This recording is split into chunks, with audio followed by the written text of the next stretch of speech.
اعوذ باللہ من الشیطان الرجیم بسم اللہ الرحمن الرحیم نحمدہ و نصلی علی رسولہ الکریم اما بعد فاعوذ باللہ من الشیطان الرجیم بسم اللہ الرحمن الرحیم درود شریف اللہم صلی علی سیدنا محمد وعلی آل سیدنا محمد کما صلیت علی سیدنا ابراہیم وعلی آل سیدنا ابراہیم انکا حمید مجید۔ کچھ غلط فہمیاں اور ان کی اصلاح پر میں نے ایک ویڈیو بنائی ہے۔ اب میں یہ پارٹ 2 کچھ باتیں رہ گئی ہیں ان باتوں کو میں عرض کرتا ہوں۔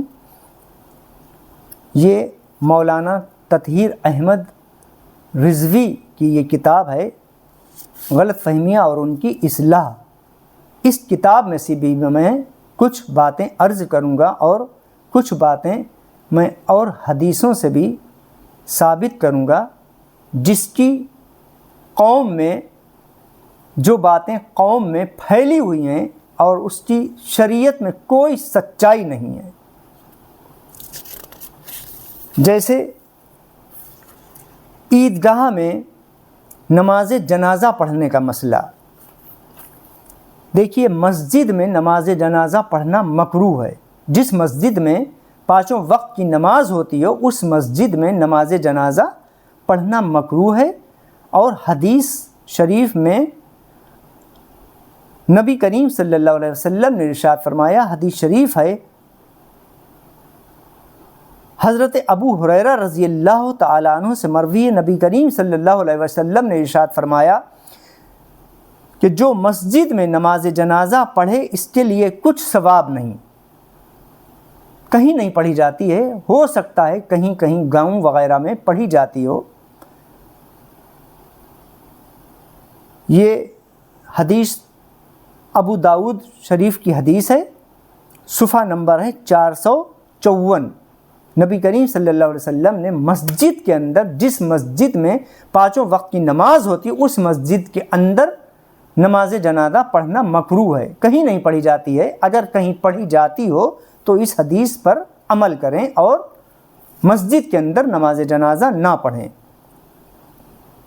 ہاں، اگر سخت بارش وغیرہ ہو رہی ہو یا آندھی طوفان آ رہا ہو اور کہیں مسافر خانہ وغیرہ نہ ہو یا عیدگاہ یا مدرسے وغیرہ کا احاطہ نہ ہو تو مسجد میں نماز جنازہ پڑھنا جائز ہے اور پڑھ سکتے ہیں، تو کوئی گناہ نہیں ہوگا۔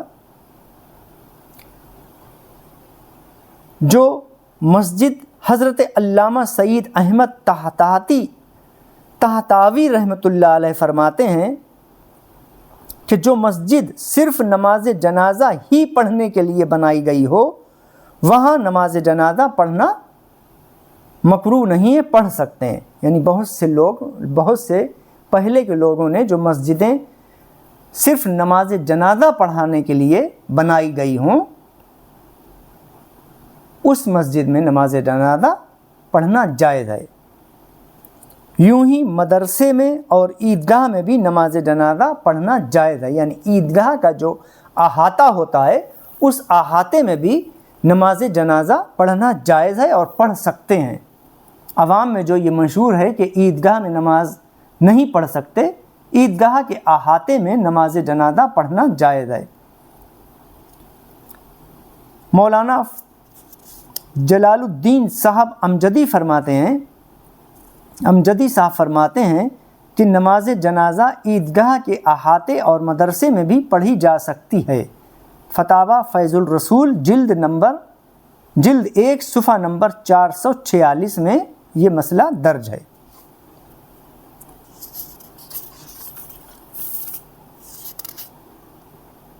اب ایک غلط فہمی اور انہی نے اپنی اس کتاب میں قوم کی غلط فہمی کو دور کرا ہے۔ نماز جنازہ میں بوقت تکبیر آسمان کی طرف منہ اٹھانا۔ اب تو ایسا بہت کم جگہوں پر ہوتا ہے۔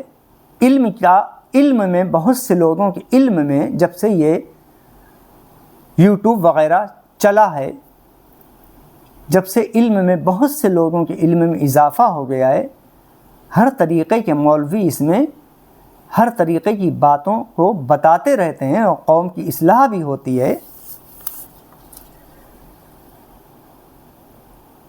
جیسا کہ آج کل کافی لوگ ایسا کرتے ہیں کہ جب نماز جنازہ میں تکبیر کہی جاتی ہے، جب نماز جنازہ میں تکبیر، امام صاحب تکبیر کہتے ہیں، تو اس وقت تکبیر کہتے وقت اوپر کی جانب منہ اٹھا لیتے ہیں، اللہ اکبر، آسمان کی طرف نظر اٹھاتے ہیں اور منہ بھی اپنا، چہرہ بھی اپنا اوپر اٹھاتے ہیں، تو یہ بھی شریعت میں منع ہے۔ حالانکہ ایسی کوئی اصل نہیں ہے، بلکہ نماز میں آسمان کی طرف منہ اٹھانا مکروہ تحریمی ہے، آسمان کی طرف منہ نہ اٹھانا چاہیے، ایسے ہی نظر نیچی رکھ کر تکبیر کہنا چاہیے بہر شریعت۔ اور حدیث شریف میں رسول کریم صلی اللہ علیہ وسلم نے ارشاد فرمایا، کیا حال ہے ان لوگوں کا جو نماز میں آسمان کی طرف آنکھیں اٹھاتے ہیں، اس سے باز رہیں یا ان کی آنکھیں اچک لی جائیں۔ مشکات شریف کی حدیث پاک ہے،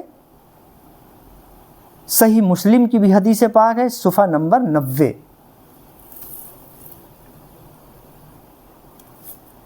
خلاصہ یہ کہ نماز جنازہ ہو یا کوئی اور نماز ہو، قصداً آسمان کی طرف نظر اٹھانا مکروہ ہے، اور نماز جنازہ میں بوقت تکبیر اوپر کو نظر اٹھانے کا جو رواج پڑ گیا ہے یہ بھی غلط اور بے اصل ہے۔ اس لیے نماز جنازہ پڑھتے وقت آسمان کی طرف جب امام تکبیر کہیں تو نظر نہ اٹھانا چاہیے، یہ منع ہے، مکروہ ہے۔ اب ایک اور بات، میت کا کھانا۔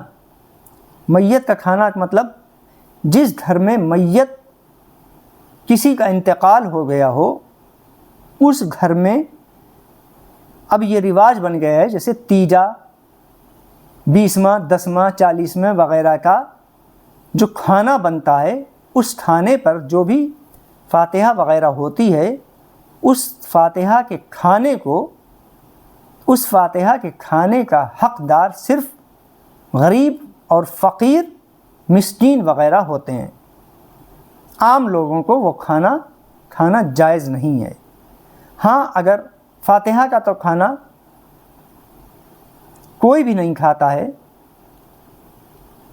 اور کھانا درست بھی نہیں ہے، وہ فقیروں اور اسی لیے کھانا، وہ ابھی میں بتاؤں گا کہ فاتحہ پر جو کھانا رکھا جاتا ہے، تو کھانا رکھنا ضروری نہیں ہے، کھانا آپ پکا کر قرآن پاک کی تلاوت کر کے ویسے ہی کھانا فقیروں کو اگر بانٹ دیں، یہ ضروری نہیں کہ سامنے رکھیں کھانا، اس بات کو بھی انہوں نے اس کتاب میں لکھا ہے۔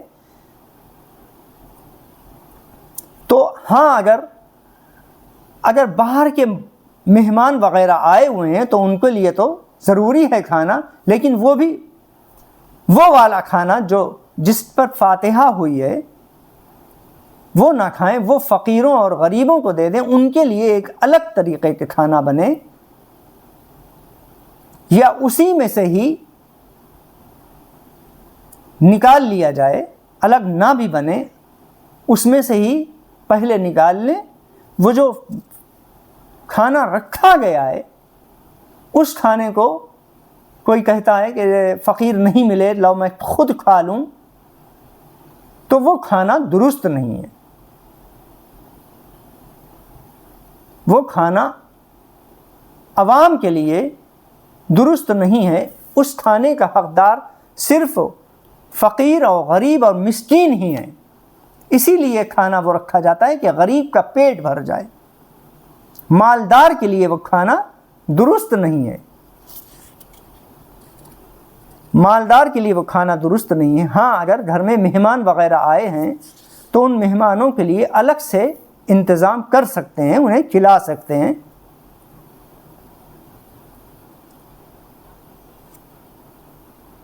اعلیٰ حضرت فرماتے ہیں، مردے کا کھانا صرف فقیر کے لیے ہے، یعنی مردے کا مطلب، مردے کا کھانا کا مطلب یہ نہیں ہے مردے کا کھانا، یعنی جو فاتحہ کری جائے، جس مردے کے لیے ایصال ثواب کے لیے جو فاتحہ کا کھانا، فاتحہ میں جو کھانا رکھا جاتا ہے، اس کھانے کا حقدار صرف غریب اور فقیر اور مسکین ہے۔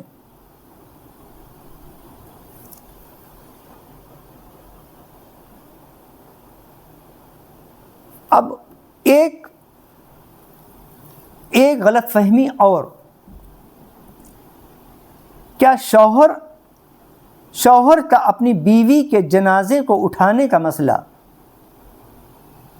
شوہر کا اپنی بیوی کے جنازے کو اٹھانے کا مسئلہ بہت سی جگہوں پر یہ غلط فہمی ہے کہ بیوی کے مرنے کے بعد شوہر اپنی بیوی کے جنازے کو نہ کاندھا لگا سکتا ہے اور نہ اس کا چہرہ دیکھ سکتا ہے، نہ اس کے میت کو چھو سکتا ہے۔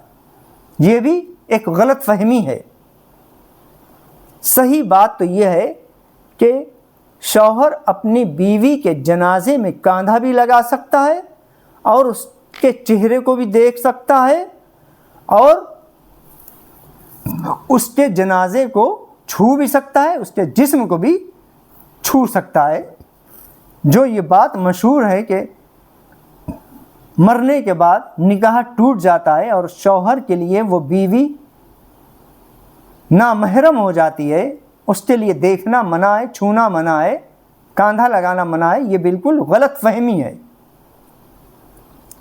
فتاوی رضویہ جلد 4 صفحہ نمبر 91 میں یہ مسئلہ اعلیٰ حضرت رحمۃ اللہ علیہ نے لکھا ہے۔ شوہر اپنے بیوی کے جنازے میں کاندھا بھی لگا سکتا ہے، اس کا چہرہ بھی دیکھ سکتا ہے اور اس کو چھو بھی سکتا ہے۔ اب ایک غلط فہمی اور، فاتحہ میں کھانا پانی سامنے رکھنے کا مسئلہ۔ اس بارے میں 2 قسم کے لوگ ہیں، 2 قسم کے لوگ پائے جاتے ہیں۔ کچھ تو وہ لوگ ہیں کہ اگر کھانا سامنے رکھ کر سورہ فاتحہ وغیرہ یا آیت قرآنی وغیرہ پڑھ دیا جائے تو انہیں اس کھانے سے چڑ ہو جاتی ہے اور وہ اس کھانے کے دشمن ہو جاتے ہیں اور اس کھانے کو حرام خیال کرتے ہیں، یعنی اب یہ کھانا حرام ہو گیا، کہتے ہیں اس پہ قرآن پاک کی تلاوت پڑھ دی گئی ہے، یہ کھانا جائز نہیں ہے۔ یہ وہ لوگ ہیں جن کے دلوں میں بیماری ہے تو خدا تعالیٰ نے ان کی بیماری کو اور بڑھا دیا۔ اکثر بہت سے لوگوں کا یہ عقیدہ ہے، اور دوسرے ہمارے کچھ وہ مسلمان بھائی ہیں جو اپنی جہالت اور توہین پرستی کی بنیاد پر یہ سمجھتے ہیں کہ جب کھانا سامنے نہ ہو قرآن کی تلاوت و ایصال ثواب منع ہے۔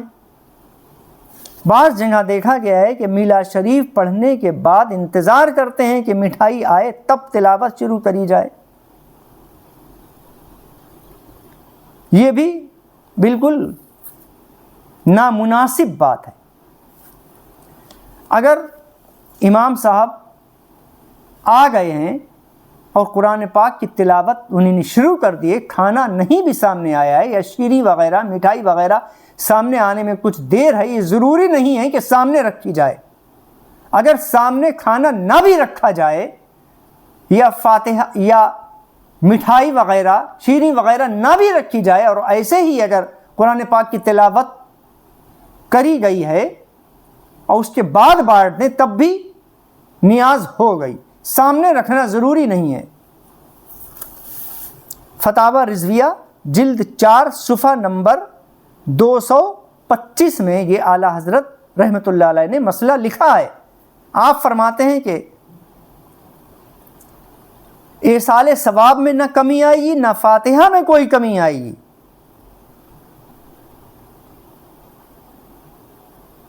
اگر سامنے کھانا نہ بھی رکھا جائے، ایسے ہی قرآن پاک کی تلاوت کر کے مرنے والے کی روح کو ثواب پہنچا دیا جائے، تب بھی اس کی روح کو ثواب پہنچ جائے گا، ایصال ثواب، اور کھانا ایسے ہی تقسیم کر دیا جائے، سامنے رکھنا ضروری نہیں ہے، یہ میں نہیں کہہ رہا ہوں، آپ خود دیکھ لیں۔ فتاوی رضویہ جلد نمبر 4 صفحہ نمبر 225 میں یہ اعلیٰ حضرت رحمۃ اللہ علیہ نے مسئلہ لکھا ہے۔ اور دوسری جگہ لکھتے ہیں، اگر کسی شخص کا یہ اعتقاد ہو کہ جب تک کھانا سامنے نہ کیا جائے ثواب نہیں پہنچے گا، یہ گمان بھی غلط ہے۔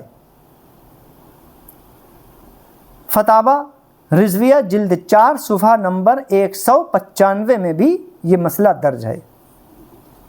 یعنی یہ ضروری نہیں ہے کہ کھانا سامنے رکھیں، کھانا رکھنے کا مقصد صرف یہ ہوتا ہے غریب اور مسکین کو پہنچ جائے، غریب کا پیٹ بھر جائے۔ سامنے رکھنے سے کیا مطلب؟ لوگ امام صاحب کو روک دیتے ہیں کہ ابھی رک جائیے، ابھی ایک ڈش رہے گی، ابھی نہ پڑھیے گا، ابھی قرآن کی تلاوت شروع نہ کریے گا، ابھی رک جائیے، ابھی پانی رہ گیا، یا ابھی رک جائیے، ابھی بریانی رہ گئی ہے، ابھی کباب رہ گئے ہیں، ابھی رک جائیے۔ جب تک وہ ساری پلیٹیں سج نہیں جاتی ہیں کہتے ابھی رک جاؤ، اگر بتی سلگانا ابھی رہ گئی ہے۔ اگر بتی سلگانا بھی کوئی ضروری نہیں ہے، ہاں اگر لوبان یا اگر بتی وغیرہ سلگا دیا تو اچھی بات ہے، خوشبو جہاں ہوتی ہے، خوشبو نبی کریم صلی اللہ علیہ وسلم کو پسند تھی۔ یہ ضروری نہیں کہ فاتحہ یا نیاز بنا اگربتی کے ہوگی نہیں۔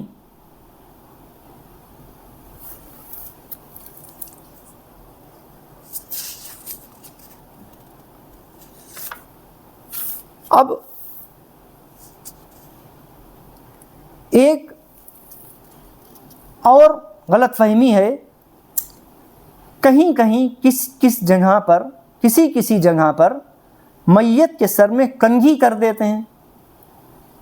جیسے کوئی خاتون وغیرہ کا کسی خاتون وغیرہ کا انتقال ہو گیا تو بعد غسل کے اس کے سر میں کنگھی کری جاتی ہے، تو یہ بھی درست نہیں ہے۔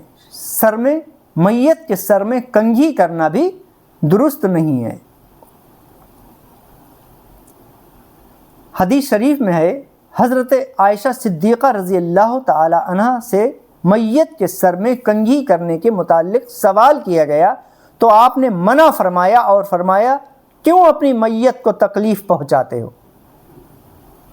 کیوں اپنی میت کو تکلیف پہنچاتے ہو؟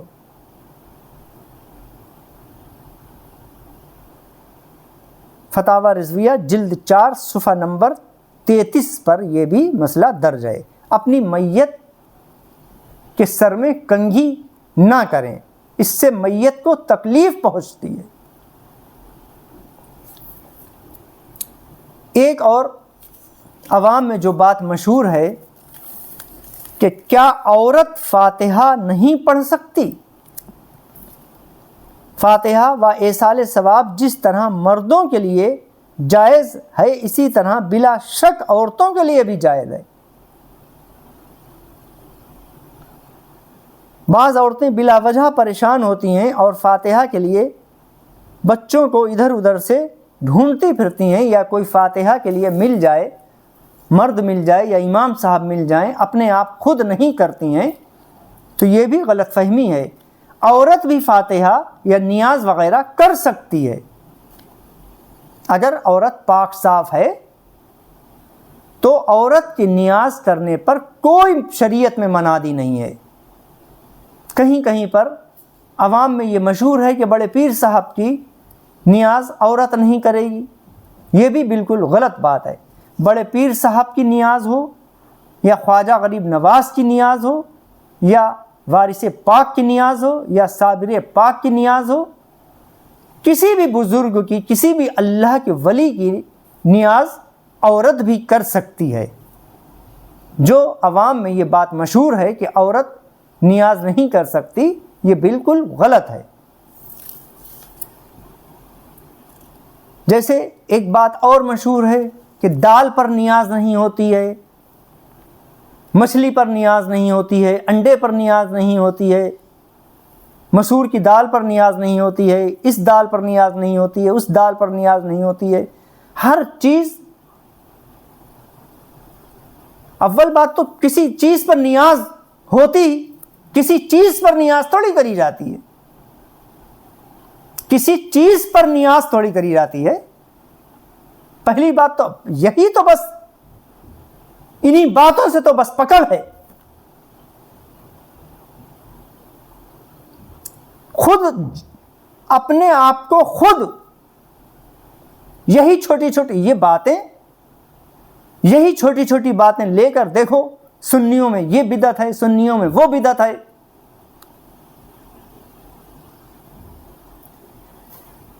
اپنی کمیوں کو انسان کو دور کرنا چاہیے۔ کھانے پر اور شیریں پر نیاز تھوڑی کرتے ہیں۔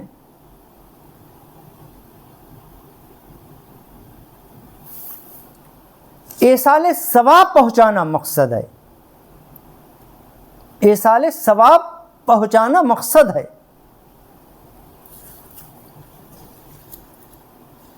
عورت بھی نیاز کر سکتی ہے اور عورت ذبح بھی کر سکتی ہے۔ کہیں کہیں پر یہ بھی مشہور ہے کہ عورت ذبح نہیں کر سکتی۔ اگر عورت پاک صاف ہے تو عورت ذبح بھی کر سکتی ہے، کہیں منادی نہیں ہے۔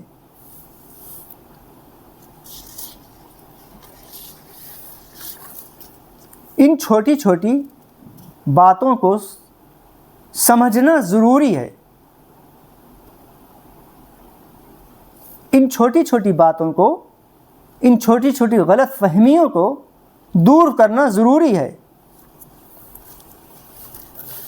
اللہ ہم سب کو ان باتوں پر عمل کرنے کی توفیق عطا فرمائے، آمین ثم آمین۔